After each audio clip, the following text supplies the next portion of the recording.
લક્ષ્મી અને સગુણા આપણે તો ત્રણ દીકરી છે સ્વામીનાથ, તો આપણે વાંઝા કેમ કહેવાય? અરે હા સતી, તમે પણ હજી સમજ્યા નહીં.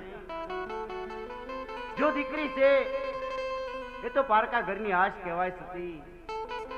કે આજે પરણાવો તો કાલે પોતપોતાના સાસરે ચાલી જાય, માટે પાછળથી બાડો બુબડો કે લૂલો લંગડો પુત્ર હોય ને થતી તો આ રાજ ચલાવે, નહીતર આ રાજને એક દિવસ તાળા દેવાઈ જાય.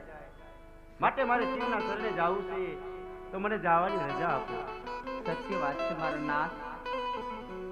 શિવના શરણે જવું તો મારી પણ ના નથી, પણ કાલ સવારમાં પાપા પગલી રમતી આપણી દીકરી સગુણાબા એ ઉંમર લાયક થઈ ગયા છે.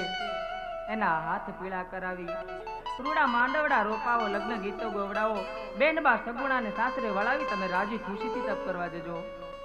બહુ સારું.